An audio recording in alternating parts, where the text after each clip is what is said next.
My name is Brigadier General Marin Blake, but that afternoon at Wake County Stadium, no one cared about titles or years of service. I stood among plastic stadium seats and painted banners that read, "Proud Parents," while the sun baked the metal rails warm enough to sting my palms. People carried grocery store bouquets and small Starbucks cups, their chatter bright and careless.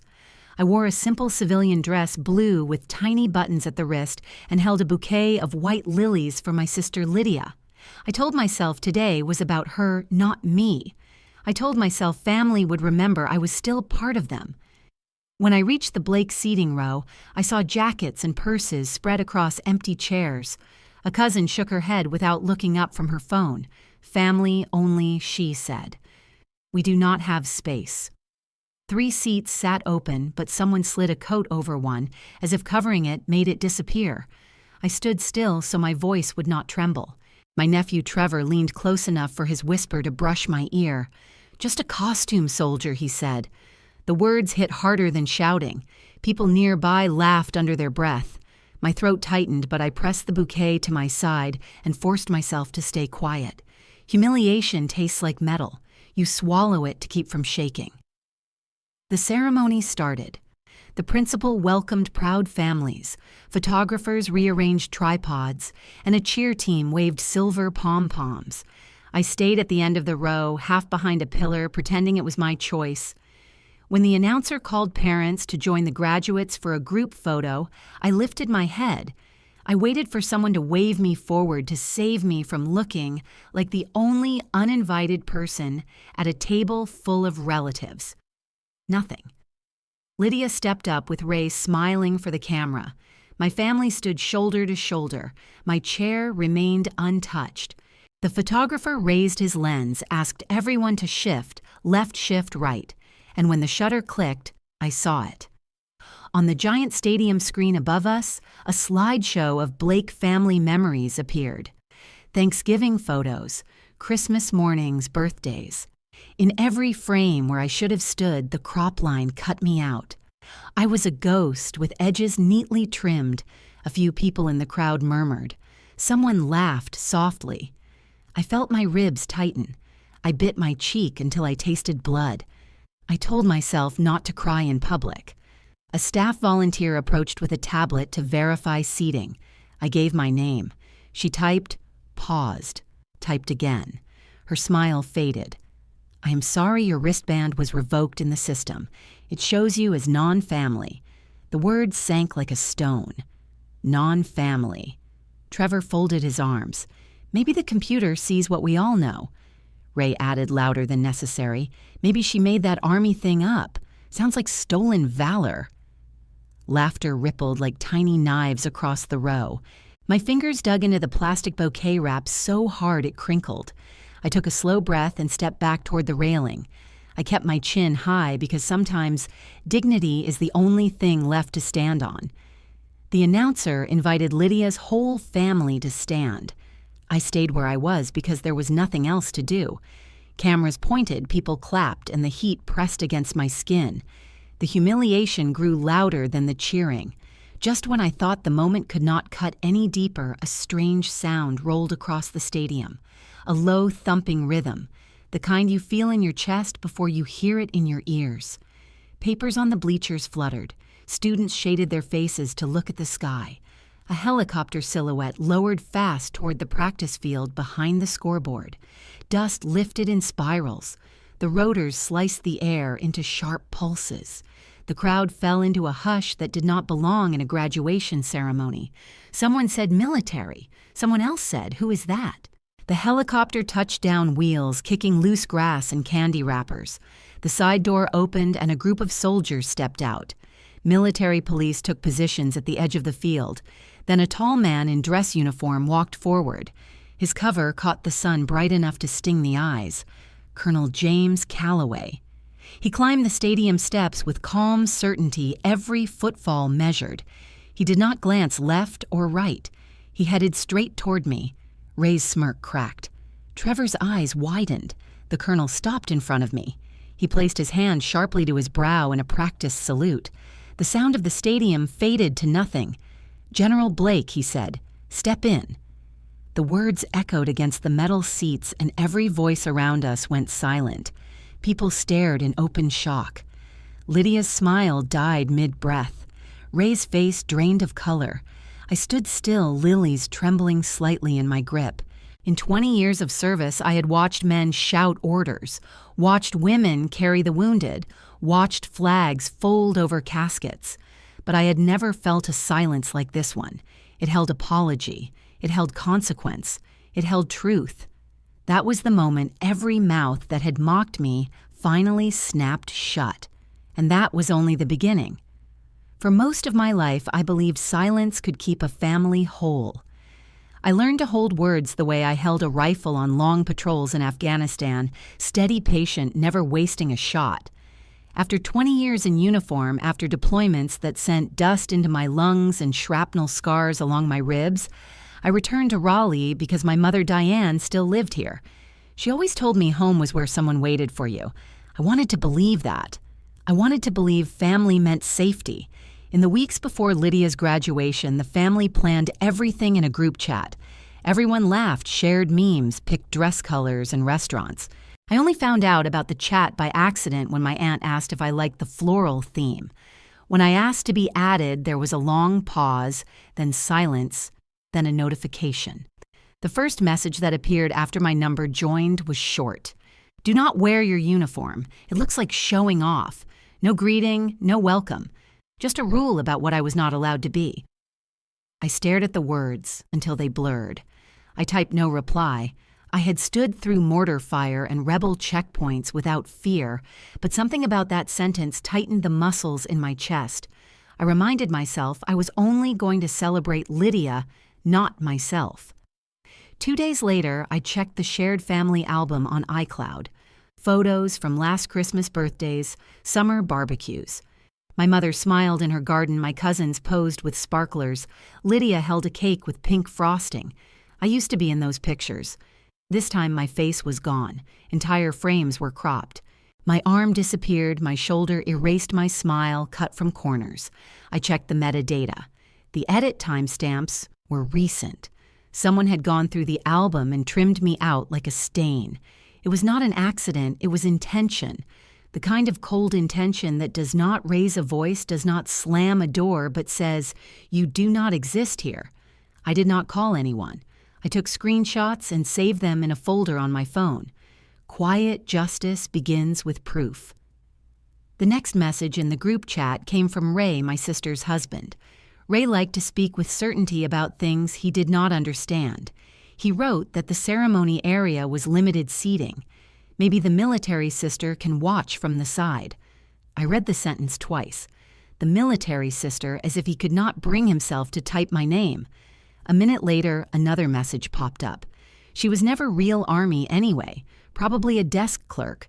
I felt heat rise in my neck, but I did not reply. I opened my phone notes and typed the exact sentence word for word. Then I folded the phone shut and breathed slowly until the anger burned down to a quiet coal. Whenever Trevor, my nephew, visited for holidays, he would ask if I had fired a gun or if I just pushed paper. When he was younger, it sounded like curiosity. Now it sounded like mockery. One night, he sent a message in the chat. If she was real Army, she would show medals. Maybe she bought those at a pawn shop. His mother, Lydia, did not correct him. My mother typed one short reply. Please be respectful. The family ignored it. The conversation moved on to flower arrangements and seating charts. I read each message with the same sinking feeling you get when watching a door close while you are still standing outside. I tried to tell myself it was stress that graduation planning made people sharp, that they did not mean what they said, but the truth sat heavy in my stomach. I had fought under a sky streaked with flares, had slept on frozen ground beside soldiers who trusted me with their lives, yet the people who shared my blood did not trust me with a chair at a ceremony. I remembered something my former commander told me. Loyalty has to be earned. Blood does not guarantee it. In the quiet of my apartment, I opened my closet and looked at my uniform. Ribbons, wings, rank, medals polished by hand. I did not wear them often. I never needed applause. Service was not a performance. It was duty, but the family wanted to believe I was pretending, and there was a cruelty in that I could not ignore. To distract myself, I volunteered at a nearby VA clinic. The veterans there never asked me to prove anything. They saw my posture, my eyes, the way I scanned exits without planning to. A woman who served in Iraq told me I carried the same quiet weight she did. We never had to explain it. One afternoon, while helping my mother sort papers, I found a half-crumpled envelope. It was addressed to Lydia and Ray from a local contractor. Inside was a quote for home repairs on my mother's house. My mother's signature sat at the bottom of the authorization. Her hand shook when I asked if she agreed to it. Ray said it was routine maintenance, she whispered. He promised it would not cost much. I read the fine print. Somehow, the authorization gave access to a line of credit tied to my mother's account. I took a photo and saved it. My mother's eyes looked tired. She asked me not to make trouble. Ray gets angry, she said, and you know Lydia hates drama. The sentence felt familiar. I had heard versions of it from wives in military housing who hid bruises under sweaters. They always said they did not want trouble. Trouble was already there. It just had a name. I stopped by my mother's house the week before the ceremony. A pile of graduation accessories sat on the dining table. Balloons, streamers, glitter. Lydia was in the kitchen laughing with Ray and Trevor. They looked up when I walked in. Conversation died. Lydia gave a tight smile, then pointed at the flowers on the table. "Do not wear uniform," she repeated. "It will draw attention. You can just sit with the general crowd." The sentence felt like a dismissal. I said I would see her on graduation day and left before my voice betrayed me. Outside warm air carried the smell of cut grass. I sat in my car and let my hands shake where no one could see them. I had led soldiers through fire, yet here I was afraid of a living room full of people who shared my last name. Later that night, I opened the family album one more time. Every trace of me was gone. My mother's arm rested around empty space. My sister blew candles toward a blank corner. It was like I never existed. I saved the final screenshot and whispered to myself that some battles are not fought with rifles. Some are fought with truth, patience, and a memory that never forgets who tried to erase you. My phone buzzed, a message from Colonel Calloway. He asked if I would be present at the graduation because he might stop by Raleigh. I typed back one word: yes. Graduation morning arrived warm and bright, the kind of Carolina heat that made shadows short and colors sharp. I parked far from the fence line because the main lot was marked for family access. Students in gowns hurried past holding caps with glitter letters. Balloons bumped against shoulders. I carried lilies in one hand and kept my eyes forward, repeating to myself that I was here for Lydia, not anyone else. At the check-in tent, a young woman with a tablet scanned the QR codes of each guest. She smiled at everyone, handed out wristbands, pointed toward seating charts. When I gave her my ID, she typed, "Frown typed again." Her expression shifted from routine politeness to the uneasy look of a person forced to deliver bad news. "I'm sorry," she said very softly. "Your wristband was revoked in the system this morning. It shows your status changed to non-family." The sentence hung in the air like smoke. I asked her to check again. She did. Same result. Non-family. Trevor stood 2 people behind me and laughed loud enough to draw attention. Maybe the system knows she is not family. People nearby looked over. Some smirked. The volunteer handed me a general audience pass. It was a different color, a shade that immediately marked outsiders. My skin prickled. I forced myself to nod politely and walk toward the stadium gate, feeling the weight of stairs press into my back. Inside the bleachers filled with parents waving signs that read, "Proud Dad" and "Proud Mom." I walked to the Blake family section, hoping it was a mistake, hoping someone would make room. I saw 4 empty seats, but as I stepped closer, Lydia's aunt dragged a jacket across one. Another relative placed a purse on the second. Someone said firmly, "There is no space." The words cut clean because the seats were still empty. I tried again. Ray looked at me, then spoke loudly enough for nearby families to hear. "She is not one of us." That was when something inside me cracked, not loud or dramatic, but quiet and certain, like a thread pulled tight for too long, finally snapping. I stepped away and climbed to the general seating section. The plastic seat burned against my palm. Students marched into the stadium field gowns, fluttering like flags. The announcer welcomed the beloved Blake family. I swallowed hard. My mother sat below, expression tight eyes, avoiding mine. When the big screen began the family slideshow, I told myself to stay composed. Images flashed across the screen. Thanksgiving, birthdays, Lydia blowing out candles, my cousins holding sparklers. Then I saw the edges. Where my body should have been, the background was stretched and blurred, my arm erased, my shoulder trimmed, my face gone. People in adjacent rows noticed. One woman whispered that the photos looked edited. A man snorted maybe she cropped herself out for attention. Ray signaled to someone that the slideshow was correct. Trevor filmed on his phone, careful to keep me out of frame. My stomach clenched. I pressed my hand against the cold metal railing of the bleacher and breathed in a 4 count. In, hold, out, hold. That was how we controlled panic in the field. The metal cooled the heat inside my chest. My phone buzzed, but I did not check it yet. The announcer called for the Blake family to come forward for a special presentation. Chairs creaked. People stood. Lydia glanced toward my section. Her eyes met mine for the briefest second. Then she looked away and walked to the center field. I remained seated, clutching the lilies so tightly that petals bent. People pointed. A few whispered. One older man asked if I was part of the family. Before I could answer, a woman beside him said no. She is just here pretending. Another laugh. I kept breathing. Marines learn to slow the world until it cannot break them. Soldiers learn to endure. I did both. Students cheered as the Blake family posed with Lydia. Cameras flashed. The photographer motioned for them to move closer, shoulder to shoulder. There was room for me, but I was not invited. The air smelled like sun-warmed plastic sunscreen and popcorn from the concession stand. My face felt hot. My pulse thudded in my temples. The screen switched back to the stage. A choir sang. Parents dabbed tears. I stayed still. Then my phone vibrated again. I pulled it from my pocket. One message. Stand by. Colonel Calloway. 2 words. No explanation. I stared at them.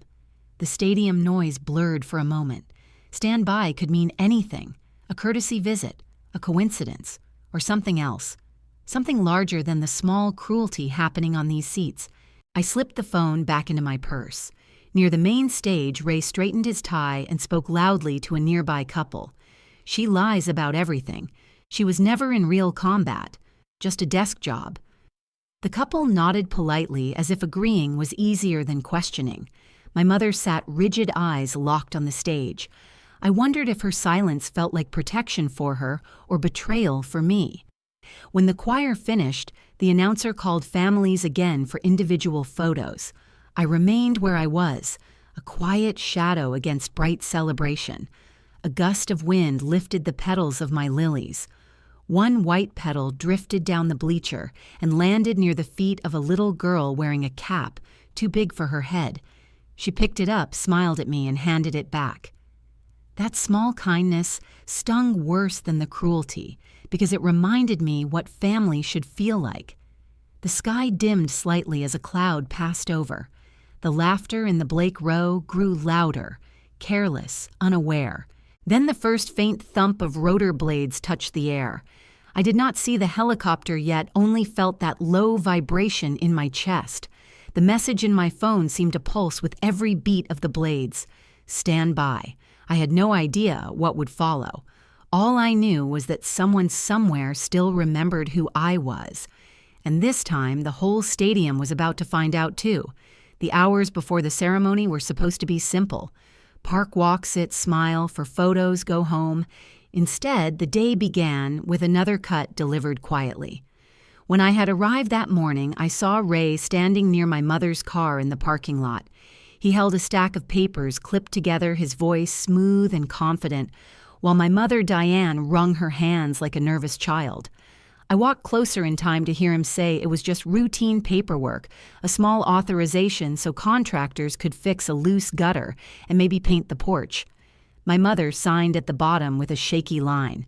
After Ray walked away, I picked up the carbon sheet he dropped by accident. The words at the top were not an authorization for simple repairs. It was a transfer of power for decisions on her property, routed through an LLC registered under Trevor's name. The paper smelled of ink and fresh toner. I folded it into my purse. My mother whispered that she did not want trouble, that Ray promised everything was harmless. I had heard that tone before from women overseas, who signed documents they could not read but feared what would happen if they refused. My mother's eyes would not meet mine. She asked me not to ruin Lydia's day. I hugged her and said nothing. Sometimes silence is a shield until the right moment to speak arrives. On the bleachers, long after the wristband humiliation, the air pressed heavy with heat and strain. Families waved students blue kisses, and I sat in the general seating area with the lilies still on my lap. Several rows ahead, Trevor slid his phone into selfie mode. He aimed it to capture the family while cutting me out carefully. I could see the deliberate angle, his arm blocking part of the frame, so I appeared as a blurry shape behind a pillar. A cousin leaned toward another and whispered that I always tried to make everything about myself. Another replied that I wore the dress on purpose to look sad. I pressed my nails against my palm until I forced the emotion back down. On the field, an elderly woman walked along the aisle with a cane peering at the seat numbers. Her wristband had a small tear. She looked confused, unsure where she belonged. When she reached the Blake seating row, one of Ray's relatives told her the seats were taken even though 2 chairs were empty. The old woman stepped back, eyes darting. People pretended not to notice. I stood up and guided her to my own seat, then scanned my QR code with hers. ADA guidelines allow accommodations for guests with mobility limitations. The system accepted the adjustment, and a quiet murmur of approval came from a couple behind us. The woman thanked me softly.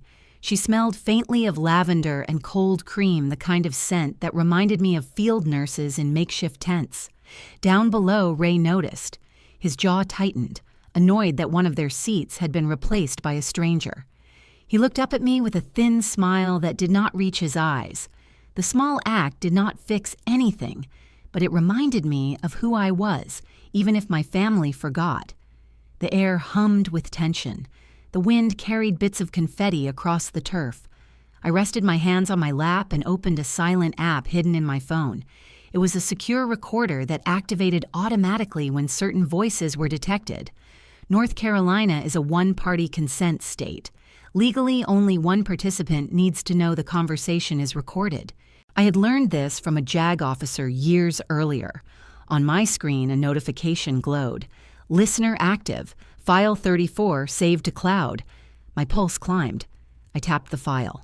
Ray's voice came through low and sharp, captured from an earlier moment near the parking lot. She is a joke. Not even real Army. She just loves the attention. That was when the rest of the family laughed. One male voice added that I probably lied about being deployed. Another said I was embarrassing a bird and a stain on their reputation. The words sliced deeper because they were private. Not performance, not show, but the truth they spoke when they thought no one else listened. I tapped save and locked the file with a passcode. It felt like holding a loaded round. I could fire it later, but only when I chose the right target and the right moment. My hands trembled lightly, but I steadied myself. Control is a muscle. The woman beside me, the one whose seat I gave up, looked over. She placed a gentle hand on my arm. "You look like someone who has seen a lot," she said. I smiled faintly and told her she had no idea. The ceremony moved on. Students gave speeches. The crowd clapped. Lydia's name appeared in bright letters on the stage screen. The Blake family row stood as if choreographed. They cheered loud enough to drown out any other sound. I stayed seated. The old woman clapped as well, her eyes warm. In front of us, Trevor held up his phone again. This time, he slowly panned across the family and angled away, right before the camera reached me. It was subtle, almost artful in its cruelty. I watched his reflection in the screen. Even his posture said she does not exist. My throat felt thick. I stared at the football field, the marching band, the folding chairs arranged in perfect rows. People are not erased in a single moment. They are erased piece by piece until they fade like a shadow in bright light. I opened my notes app and added the new phrase. She makes everything about herself. I saved it with the others. Each line a reminder, each line a record. The band began to play a soft song. Students swayed, parents cried. My phone buzzed with another notification from the listener. It had picked up chatter from when I walked past the Blake row earlier. 2 relatives discussing how embarrassing it was to have a fake soldier in the family. One said that a graduation was no place for someone who craved drama. They were worried I would do something to ruin Lydia's moment. I almost laughed at the irony. If only they knew how much I was holding back. My mother turned once, her eyes searching for me. For a flicker of a second, I thought she might stand, might wave me down, might claim me publicly. But she looked away and clasped her hands together. Fear makes people small. Love is supposed to make them brave. On that day, fear won. I inhaled again, 4 seconds in, 4 seconds out. A technique learned after blasts rattled the ground and adrenaline shook my bones. As I steadied myself, the old woman beside me whispered that her grandson served in the Navy. She said the uniform was about sacrifice, not attention. I nodded. We sat quietly. The stadium smelled of warm, plastic-buttered popcorn and summer. Then the rotors returned, distant but growing. The ground felt like it pulsed. People stood and shaded their eyes. The sound was not ordinary. It pulled the crowd into silence. I held my breath and waited. I did not know what would happen next, only that something was coming, and this time no one would be able to crop me out. Lydia messaged me while the principal spoke about futures and loyalty. The text popped up with a polite tone that carried a hidden blade. She wrote that I should not stand near the cameras because it might ruin the family's image. The screen glowed quietly in my hand. I typed nothing back. I simply deleted the message and let the silence speak for me. People think cruelty always arrives with shouting, but most of the time it comes wrapped in etiquette. When I walked toward the concession stand for water, a woman in a floral blouse smiled at me and asked if I was the soldier she had heard about. I opened my mouth to answer, but Ray stepped between us as if I were a child who could not speak for myself. He said I was not a soldier, that I only liked the outfit. The woman's smile faded. Several people nearby chuckled in that soft way people do when they feel awkward but entertained. My cheeks warmed. It was strange how much more humiliating a gentle laugh could feel compared to real anger. I stood there a moment, holding the water bottle, remembering times when my voice saved convoys from taking the wrong road. Now I could not even correct a simple lie in front of strangers without looking like a problem. I walked back to my seat with my chin lifted. If kindness was not enough to earn dignity, steadiness would have to do. A few rows ahead, Ray gathered a small group around him telling stories. His hands moved dramatically. Every so often he pointed toward me and people nodded as if they shared a secret. My mother sat stiffly with her purse clutched in her lap. Her wedding ring glinted in the light and her jaw tightened each time Ray spoke. She did not defend me. She did not walk away. Loyalty is often confused with fear. I remembered something my old command sergeant major once said. A quiet soldier is not weak. A quiet soldier is thinking. I pulled out my phone and opened the settings tied to my mother's smartwatch. She had never disconnected it after syncing it with my device to help her track appointments. The connection was still live. Ray continued to talk, filling his audience with confidence. He described himself as the protector of the family. I heard him say that I was always dramatic, that I needed attention, that the graduation could be peaceful if I did not create a scene. His voice carried just enough for casual listeners to absorb the message. I scrolled through her synced ringtones until I found one labeled Taps. I remembered that solemn tune echoing over rows of white headstones, felt the wind at Arlington brush against my cheek. My finger tapped to apply it. The timing was almost poetic. Ray was in the middle of a sentence about how I had never served anywhere meaningful, and that I probably learned my military lingo from movies. Then his phone rang. The first notes of Taps drifted through the warm air. It was unmistakable. People turned to look startled by the sound associated with fallen soldiers, a sound rarely played in casual public settings. Ray fumbled with his phone, face flushing a deep shade of red. He stuttered while trying to silence it. One teenager whispered that it was a strange choice of ringtone. Ray glared at my mother as if she had betrayed him. My mother blinked, confused, unable to explain why her smartwatch had triggered the ringtone. The group around him tried not to laugh, but several could not help it. The elderly woman beside me smiled behind her cup of lemonade. She whispered that timing was a funny thing. I managed to hide my own smirk. It was a small justice, but small justice is still justice. The ceremony continued. The heat pressed down like a hand. A cheer rose as another group of students crossed the stage. In the distance, the first thump of heavy blades pushed the air downward. The banners tied to the rails fluttered. I did not stand. I simply watched the moment unfold the way a soldier watches a ridgeline that should be empty. My phone vibrated. A message from Command Sergeant Major Rivera appeared on the screen. Coin secured. Then another from Colonel Calloway. Wheels down in 3. My heart beat slow and steady.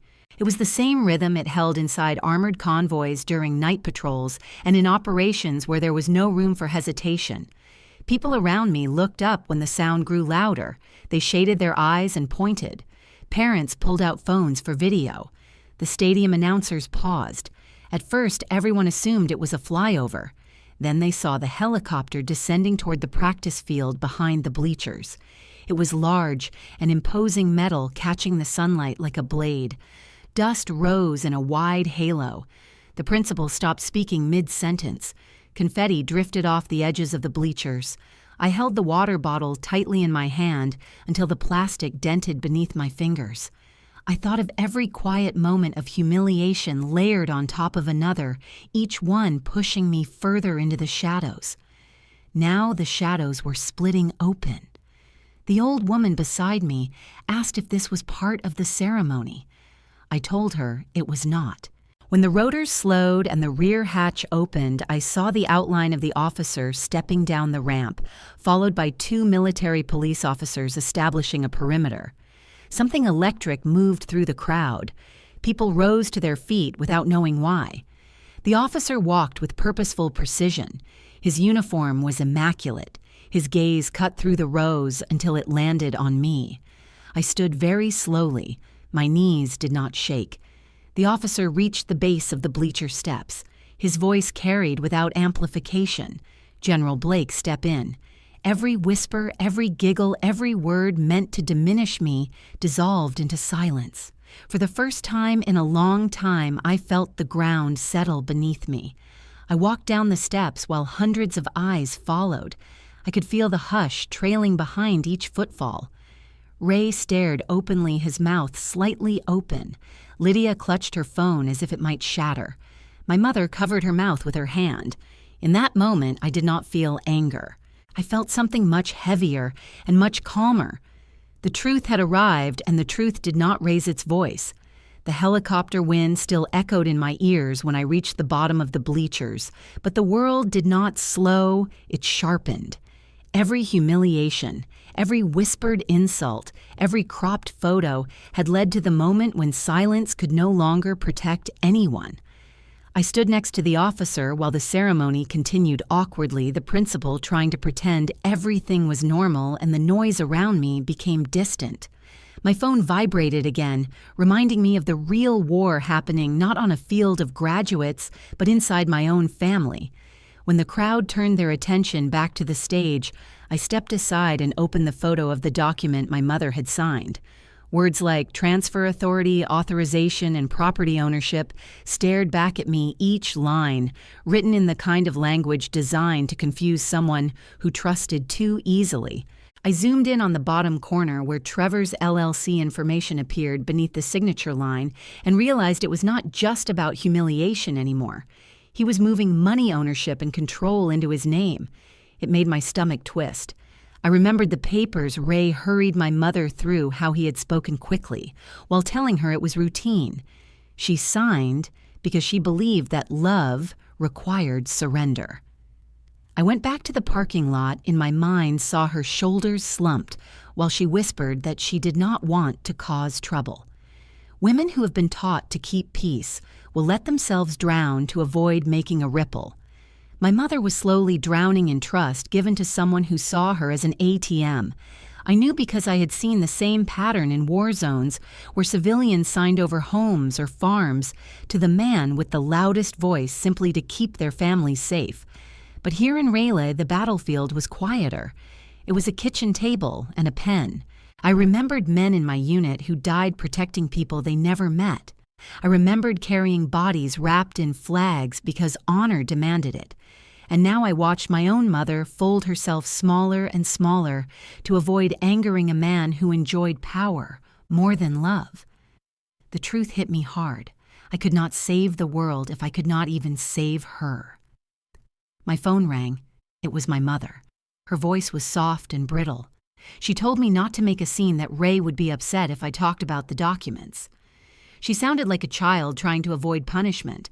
I told her she did nothing wrong, but she kept saying it would be better if I stayed quiet, that family things should stay inside the family.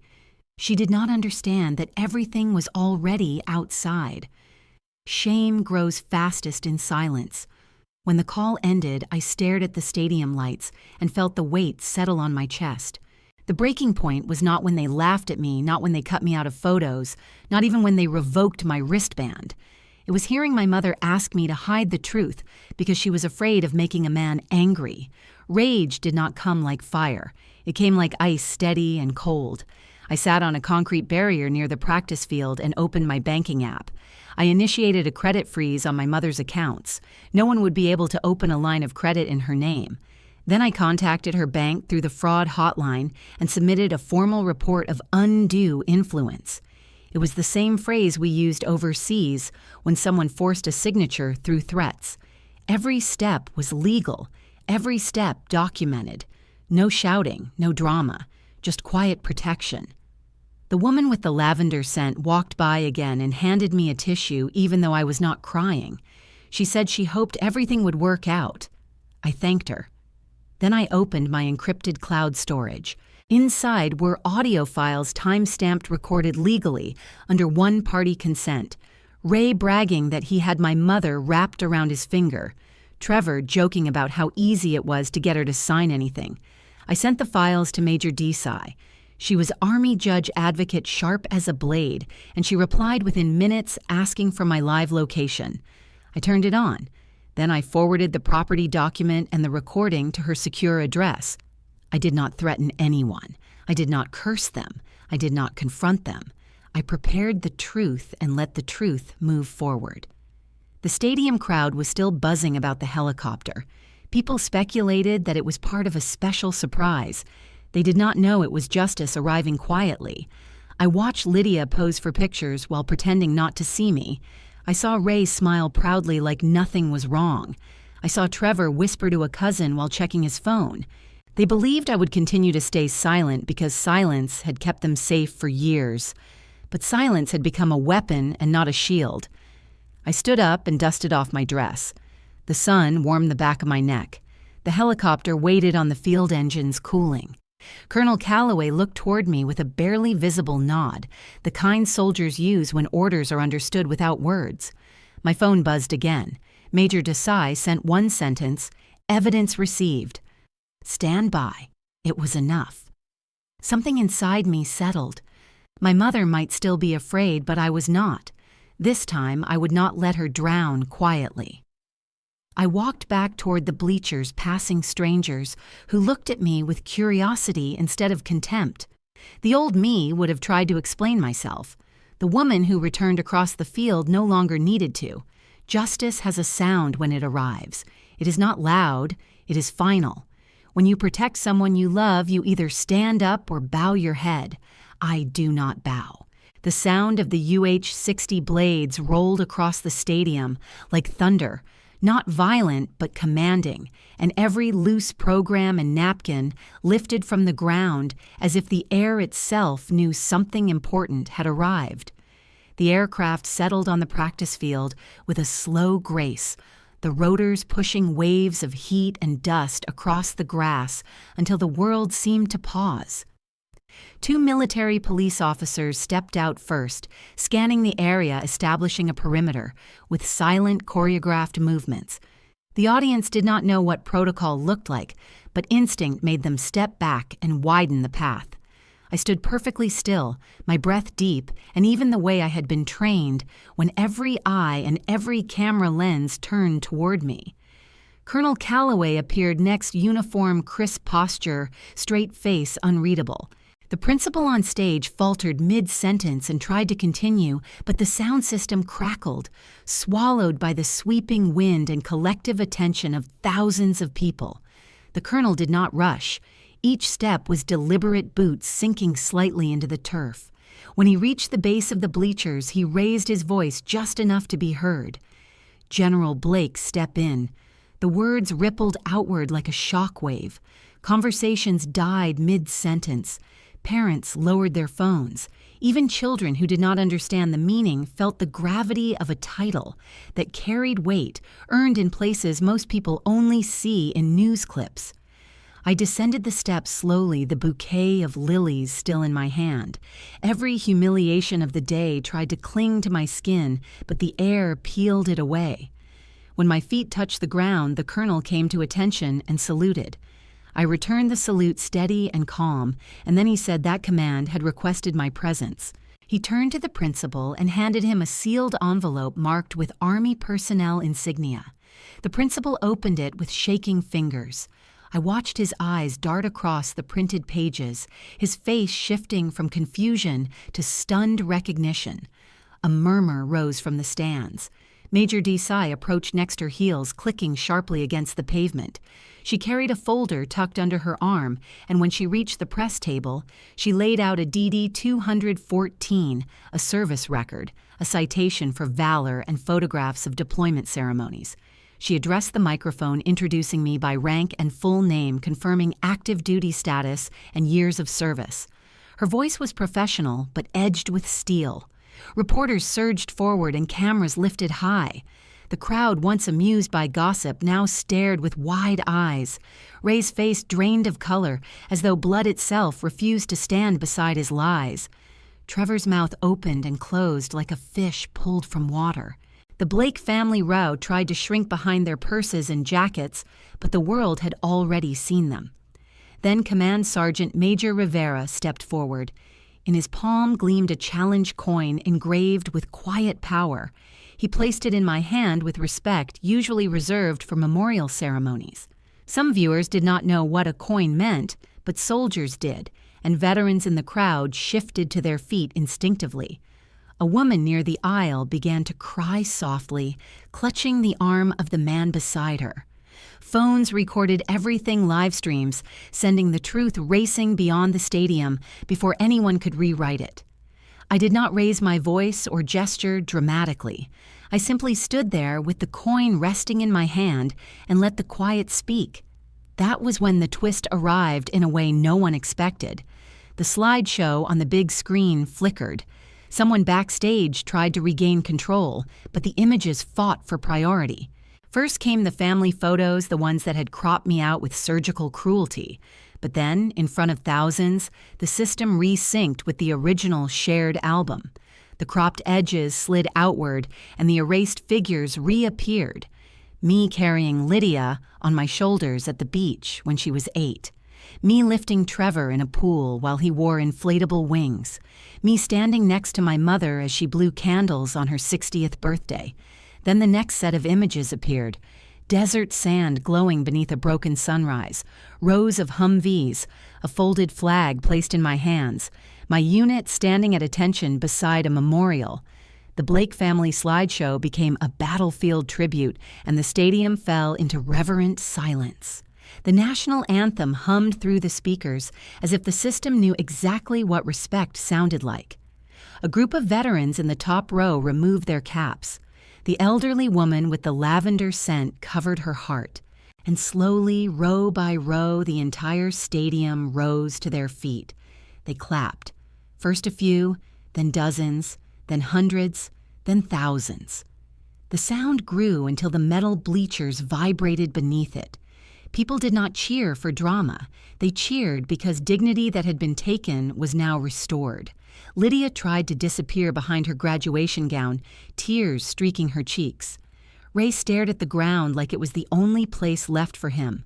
Trevor tried to leave the row, but the MP officer blocked the aisle, discreetly checking his ID and keeping him in place for questioning. The applause continued rolling over the field like a tide. It was not loud, shrill celebration. It was heavy, grateful respect. I turned toward my mother. She covered her face, shoulders shaking. I did not know if she cried from shame or relief. It did not matter. The truth stood taller than any apology could. When the colonel dismissed the MP perimeter, he spoke quietly to me, saying that the rest of the proceedings were mine to handle. I walked back to the bleachers and lifted the lilies, placing them gently on the seat, where they had refused to let me sit. The petals rested softly on the cold plastic, but at that moment, the seat no longer mattered. I had not come for flowers. I had come for truth. A reporter called out, asking how it felt to be hidden by my own family. I looked toward the stage, toward the screen where my deployment photos still glowed. I answered without anger. Some people forget what honor looks like until it stands in front of them. The crowd fell into another hush. The truth did not need volume. It had earned its place. The pilot began preparing for departure, but no one moved. They were waiting for the story to finish. And I knew the day had shifted. The world was no longer laughing. The world was listening. The helicopter rose into the sky and the dust settled, but the silence it left behind did not feel empty. It felt expectant, like the quiet that follows a verdict. People drifted toward the exits in small clusters, whispering, replaying the moment, checking the clips they captured on their phones. By the time I reached the parking lot, the first video of the salute had already hit social media. Minutes later, someone uploaded the full sequence from the humiliation at the wristband checkpoint to the salute from Colonel Calloway. The views climbed faster than I thought possible. At the first red light, my phone vibrated nonstop with notifications. 200,000 views, then 500,000, then 1 million. By the time I reached my mother's driveway, the counter read 2 million. The comment section filled with outrage. People asked how a family could treat a decorated officer like a stranger. Some wrote that it was the most disgraceful thing they had seen at a graduation. Veterans shared their own stories of being ignored by relatives who never understood the cost of service. Others tagged local news stations. It did not take long for the community to respond. The VFW posted a place where retired soldiers gathered for coffee, and Memory posted a statement on their bulletin board asking what had happened. The church group, where my mother volunteered, sent out a mass email calling for compassion, but the tone was sharp, as if even compassion had teeth. The community bulletin asked a direct question. What did this family do? The grocery cashier recognized me when I bought milk the next morning. She blinked at the lilies still peeking from my bag and whispered that she was proud of me, though she had never met me. A retired Marine in line behind her saluted quietly. The world changes fast when truth is visible. The bank contacted my mother 2 days later. They informed her that the power of attorney had been suspended due to an investigation of undue influence. My mother sat at her kitchen table with trembling hands while a legal aid advisor explained the process. She listened in shock as she heard her own name connected to phrases like financial control and possible fraud. She whispered that she never wanted anyone to get in trouble. The advisor told her gently that safety was more important than comfort. When the call ended, she stared at the refrigerator door covered in old magnets and faded pictures. She looked older than she had the week before, but there was something new in her face, too, something like relief. For the first time in years, she was not pretending everything was fine. She asked me how long I had known. I told her I saw enough at the graduation to stop waiting. Outside, the neighborhood kept its usual rhythm. Children playing on bikes, sprinklers whirring, dogs barking at mail trucks. But a strange tension hummed beneath it. People who had watched the viral clip now looked at Ray and Trevor differently. Neighbors who used to wave at them now crossed their arms. The next twist came when Trevor arrived at his investor meeting. He had been working on a small startup for months, telling everyone it was going to change the world. But investors pay attention to reputation, especially when a public scandal spreads faster than marketing. One investor sent him a text that the partnership was terminated. The message was not cruel, it was clinical. Risk to reputation, no further involvement. When Trevor slammed his car door loud enough for the whole street to hear, I watched from my window. His face was red and furious, but there was fear underneath it. The world did not see him as a clever businessman anymore. They saw a man who tried to erase a soldier from her own family. The school district released a public apology 2 days later. They blamed a technical error for the cropped slideshow, though everyone knew a technical error did not delete a person from every photo. They invited me to speak at the next school board meeting about dignity and service. I declined politely. I did not need a microphone. I had the truth. My mother received a formal letter from the bank saying her assets were secure and that no one could alter her accounts without her consent. She cried quietly while reading it. They were not tears of grief. They were tears of recognition. She was, for the first time in a long time, protected. Ray tried to explain himself to neighbors, saying the internet always exaggerates. But someone showed him screenshots of his own voice in the background of the video saying, "She is not one of us." His face lost color when he realized there was no way out. The church ladies who once invited him for barbecues now whispered when he passed. The men at the community center stopped offering him a seat at the poker table. Reputation is fragile when built on lies. When built on truth, it does not break. For a week, the news cycle spun. Reporters contacted me asking for interviews. I refused them all. Silence was sometimes the loudest answer. Meanwhile, the video gained more views, climbing past 3 million. Veterans reposted it with hashtags about respect. One woman wrote that she replayed the moment the colonel saluted because it made her believe the world still valued service. Strangers mailed letters to my mother's address thanking her for raising a daughter who did not bow her head. Every apology my family refused to give, the world delivered instead. Late one evening, I walked past the Blake house on my way to the mailbox. The lights were off except for a dim glow in the living room. Through the blinds, I could see Trevor sitting with his head in his hands. I did not feel triumph. I felt the steady calm of balance returning. When people try to steal dignity, the universe has a way of handing them a mirror. The fallout did not end quickly. It spread gently like ripples from a stone dropped in clear water, and every ripple carried the same message. What you do in the dark will be seen in the light. The courthouse in Wake County stood like every courthouse I had ever known. Tall columns, glass doors, polished floors, a building where truth walked slowly but carried a heavy step. The morning of the hearing arrived crisp and bright, and I wore a plain suit instead of a uniform because today was not about rank, it was about law. Major Desai waited for me at the front steps with a folder tucked under her arm, her expression calm, her voice steady.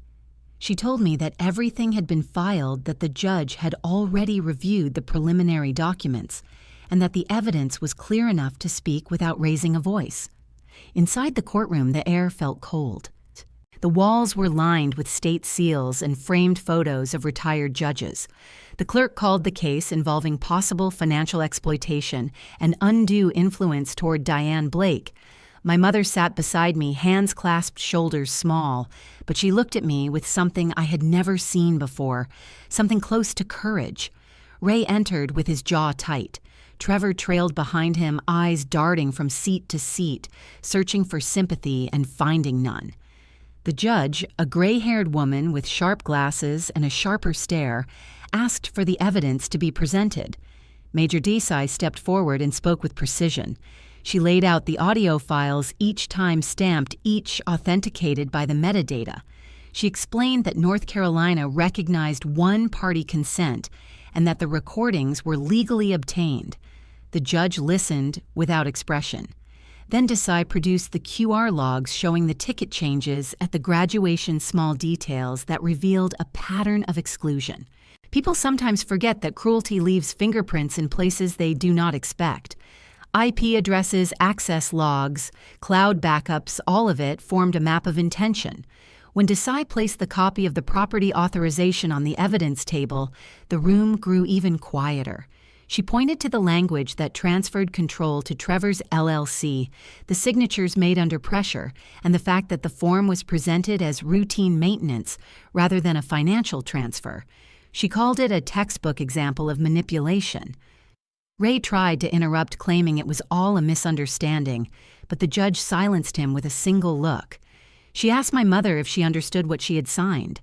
My mother whispered that she thought she was signing for repairs. The judge nodded slowly as if the truth settled deeper with each second. Then she issued an order. Effective immediately, all powers of attorney and financial control granted to Ray and Trevor were suspended. All bank accounts tied to my mother were secured. Any attempt to access her funds or property without written court approval would be considered a violation of state law. The gavel came down with a final thud, and Ray's chair creaked as he sank into it, his confidence evaporating.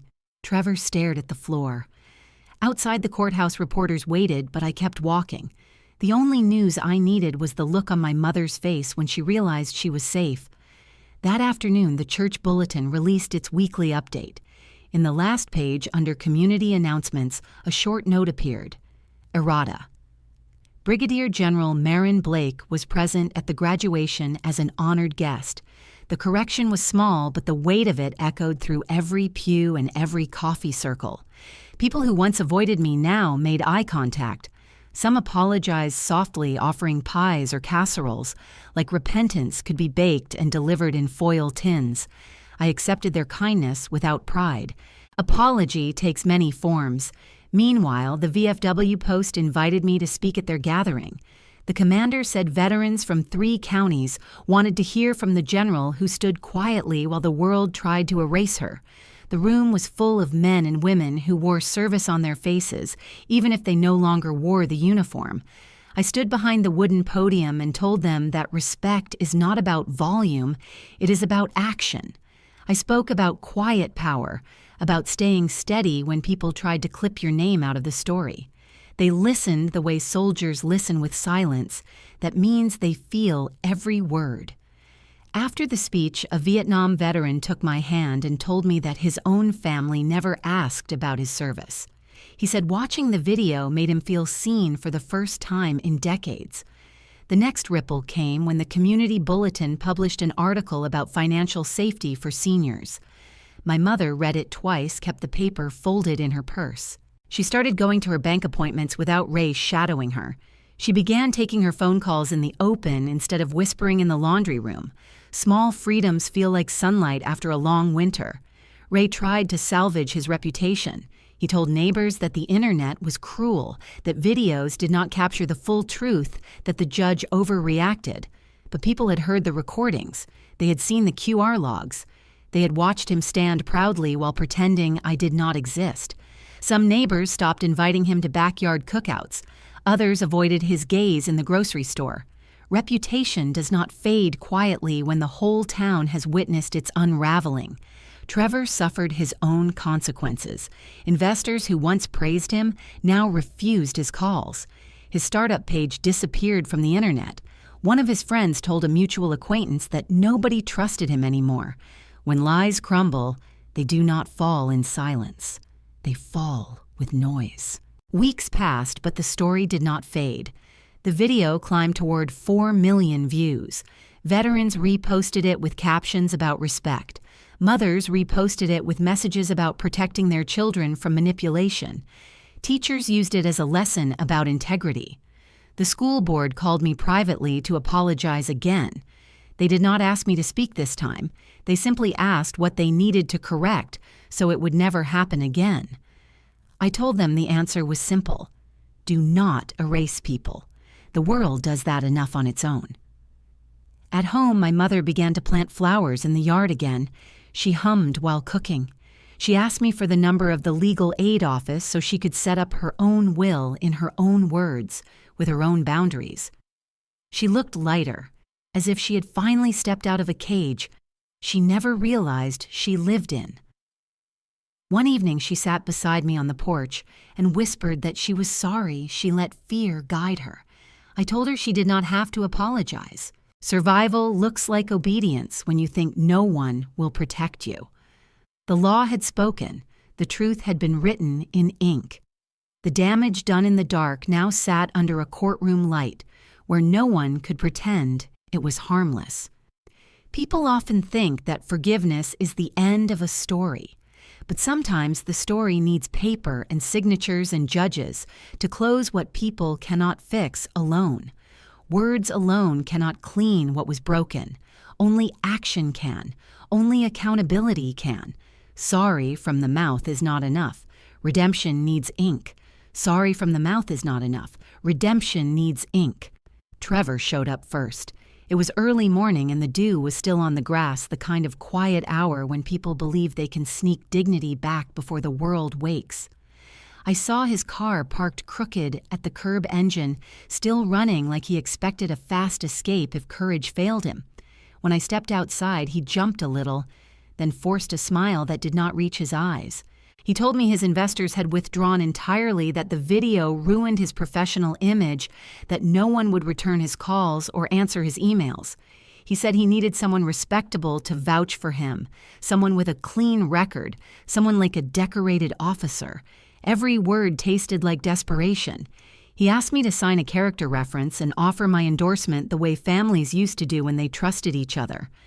My mother listened from the doorway, arms folded silent for once, not from fear, but from choice. I asked Trevor if he remembered the way he edited me out of my own family photos, if he remembered the way he laughed when the wristband was revoked, if he remembered how carelessly he treated my mother's life savings. He called it family drama, said everyone made mistakes, said the internet exaggerated everything. When his voice cracked, I saw something I had not seen before. Not arrogance, not pride, fear. He had built his confidence on a foundation of other people's silence, and now the silence belonged to me. Before I could answer him, Ray walked up the driveway, face pale, shoulders hunched. He avoided my mother's eyes and went straight to his rehearsed speech. He said the court order made things difficult, that he could not manage finances or make decisions anymore, that bills were stacking up and contractors refused to work with him. He said it was embarrassing. He said the judge was too harsh. He said I could fix everything with a single signature. He held out a new document granting him partial access to my mother's accounts again. My mother stepped backward, clutching her robe tighter. I took the paper and read it slowly. Not because I needed to, but because it made both of them sweat. When I finished, I told them that respect was not built in private, and apologies could not be whispered. If they wanted access to anything again, there would be conditions, real conditions, signed and stamped. Ray asked what I wanted, and I told him it was not what I wanted. It was what dignity required. I went inside and returned with a printed sheet titled Checklist for Respect. The words were plain, not poetic. First, a public apology at the VFW hall in front of the veterans they insulted and ignored. Second, a second apology at the church where the bulletin printed the correction. Third, a written repayment plan for every dollar my mother lost, notarized and delivered to the court. Fourth, a written errata that stated clearly and publicly that they lied about stolen valor distributed to the same family members who once repeated it. Fifth, a notarized no-interference agreement promising they would never again pressure my mother about money or access with legal consequences for breaking it. Trevor's jaw tightened. Ray sputtered that it was humiliating that no one needed to know the details, that family matters should stay in family. My voice did not rise. I told him family matters stopped being private the moment they tried to erase me.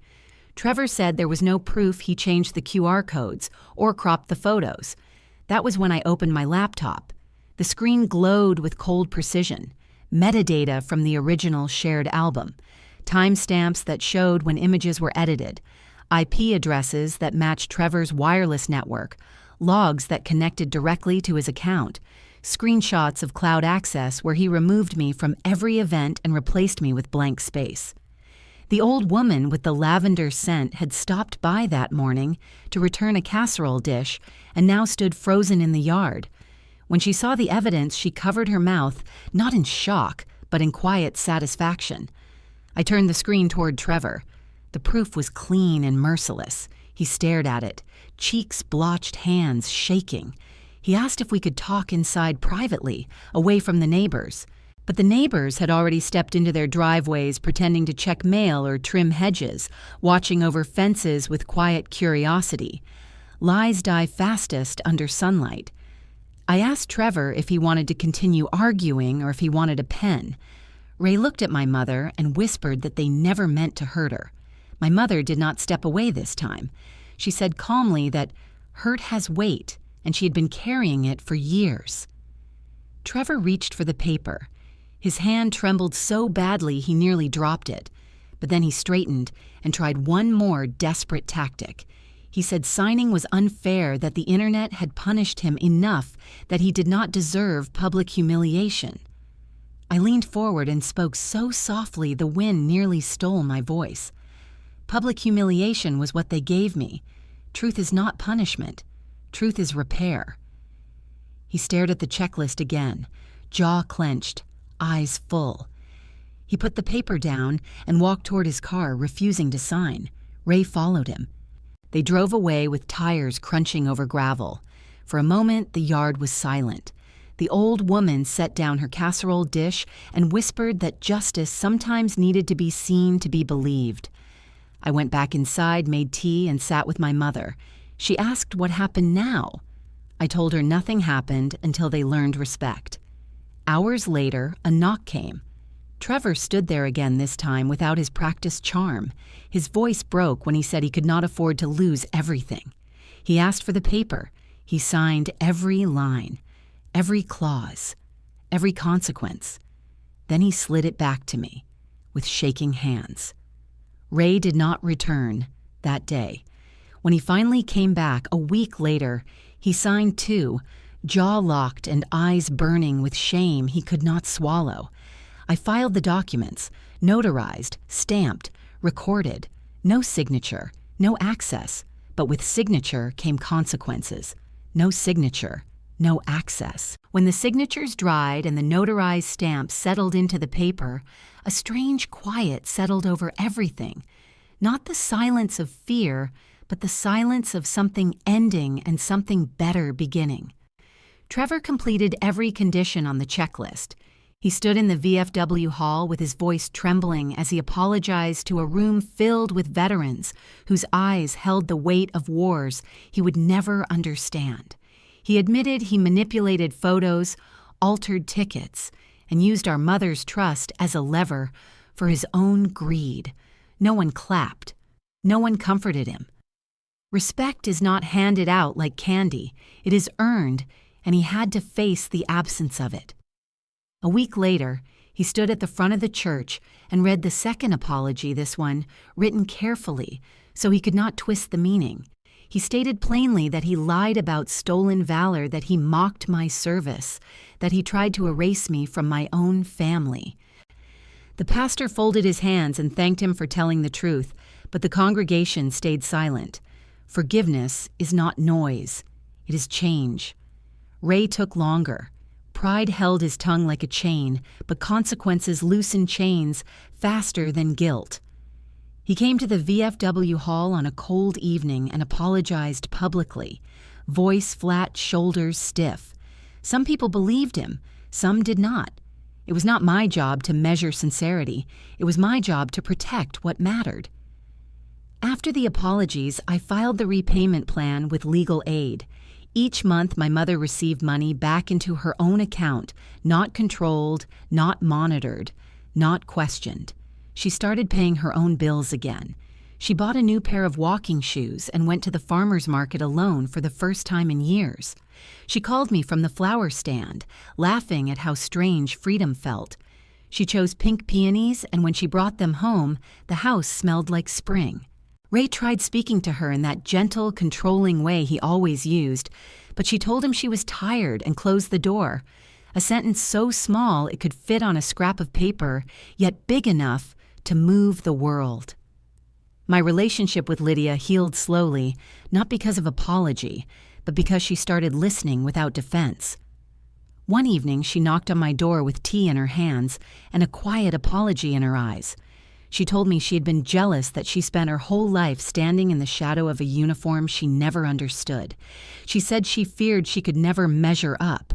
Her honesty surprised me more than her cruelty ever had. We talked for a long time, not as sisters, divided by years of hurt, but as two women who had learned life could be gentler when truth was spoken slowly. She asked if I hated her. I told her no, that hate takes energy I needed for better things. We are learning each other again, step by step, like people walking across ice that is finally beginning to thaw. Trevor kept his distance. He signed, he paid, he stayed quiet. Sometimes silence is healing. Sometimes it is simply the consequence of hearing yourself out loud. Ray remained angry, but anger has a way of shrinking a man. The community no longer celebrated him. Doors did not open the way they used to. He apologized to my mother in writing because the court required it. It was short, stiff, and formal, but it was the first time he acknowledged she deserved respect. That was enough. My mother began attending church again. People who once ignored her now asked if she wanted to join their Bible study. For years, she lived as if she had to earn a place. Now she was simply welcome. One afternoon, she placed her old checkbook in a drawer and told me she did not need it anymore because her online banking worked fine. She smiled as she said it, and the smile looked like a woman remembering she was still alive. I kept the challenge coin on my dresser for months, its weight a reminder that quiet strength was never weakness. But I knew where it belonged. Arlington waited.